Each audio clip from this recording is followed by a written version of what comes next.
The person that I'm going to get to introduce is Mike Jackson at Grand Oaks. And Mike was the first coach to be brought in to open up a new school. That is a tough job. He's going into his 5th year, done a great job. Mike Jackson.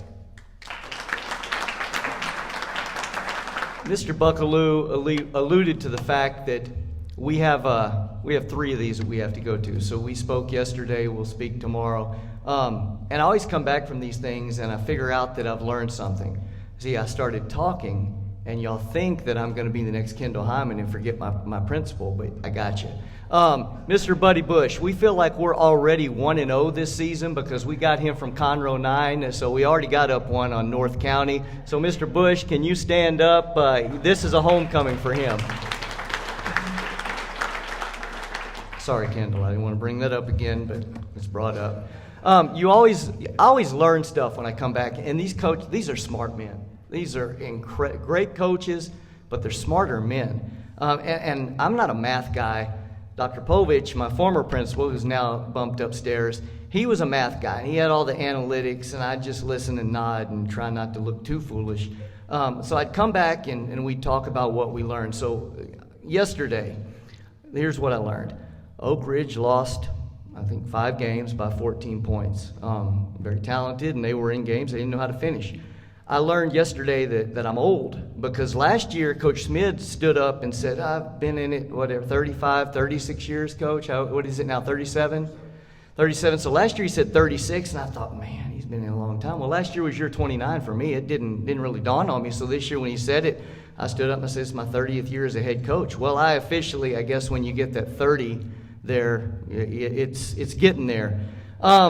And the last thing that I learned is everybody stood up yesterday, and they haven't said it so much today, but Coach Smith said he's got 5 with college scholarship offers, and we all know how much talent the Woodlands has. And Coach Madison was talking about his tight end that went to Baylor and so on and so forth, and Coach Hardiman has the receiver that's got offers everywhere and all that. And I just came back and told Mr. Bush, boy, we might want to just throw the towel in right now because these jokers are all talented.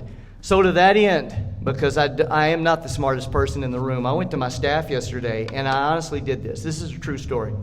We have a math person. There is a coaching shortage. We are very fortunate. We have a math guy that he's a millennial. He's a young guy. So those of you that run businesses, you know what I'm talking about. They're just a different cat than you and me if we're of a certain age. And he looks at these things analytically, and I told him, I want you to give me 4 things tomorrow to talk about that fully illustrate how hard it is to start a program and how much the struggle and the frustration is. And he came back this morning, and this is not my writing on these 4 index cards. This is why I have index cards here.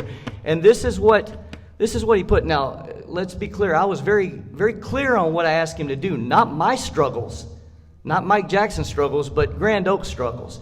So, number 1, our struggles, our frustration. 9 out of the 10 games last year, we either won or we were within 1 score in the final 3 minutes. Okay, so if things break right for us, we were 9-1 last year, but they didn't break right, so let's put that one away because that's frustrating. Number 2, missed the playoffs our first 2 seasons of 6A by a combined 9 total points. 3 points in 2020, 6 points last year in 2021. All right, well, I don't like to dwell on things in the past, so we'll put that one back there. Number 3, of the 913 6A schools, Grand Oaks is the only school to never graduate a Division I football player. All right, so we're going into year 5. It's unheard of for a 6A school not to have a Division I football player. But as I said yesterday, I look at this as a positive. I'm a guy half full glass like Coach Hyman. That's a compliment to our coaches and to our players. They really get after it, and they do a great job. And the last one, and again, I want to revisit this. This was the frustrations of Grand Oaks, and this is a 27-year-old math coach that has not been on this earth as long as I have been coaching. And his 4th reason, the frustrations of Grand Oaks, Coach Jackson had a 16-year playoff streak snapped in 2020 when we didn't make the playoffs. Oh, well, thank you very much for bringing that up. On an unrelated note, anybody that's looking for a math coaching job, we do have one open now. In all seriousness. Our guys, Brandon High, he is our first, and he will be our first Division I football player that graduates from Grand Oaks High School. And while I'm proud to say that, I'm more proud to say he's going to graduate in December. Any kid that we're sending off D1, if we can get them out in December, that gives them a chance to get to the college in January and compete during the spring and actually start as a freshman. But he led our district in scoring last year. He's had 24 touchdowns the last 2 years. Tristan Browse, leading receiver, returning for us. He's got 13 touchdown receptions the last 2 years. Braden Bradley and Noah Langridge are our two best defensive returners. We have 6 coming back on offense, 3 on defense. And I'm going to end it with this because we all understand we're the warm-up act for Coach Hardiman, so we're going to go ahead and get off here. Everybody says come out and here's what you're going to see. Here's what you're going to see with Grand Oaks. Our strength is our culture.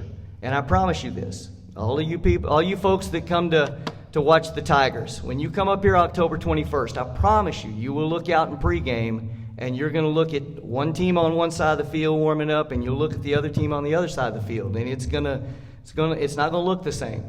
Our kids never win the pregame warm-up "How do you look" contest, but our kids come out to play every week. They will come out to compete, and they love to compete. So we do ask you to come out and look at them, watch them, enjoy them. And the last thing I will say is this: we're very proud of the culture we've created. Everybody on our Two Deep roster has come through our program since the 7th grade. That is the way that we're building our culture. That's the way that we're doing things, and we're very proud of it.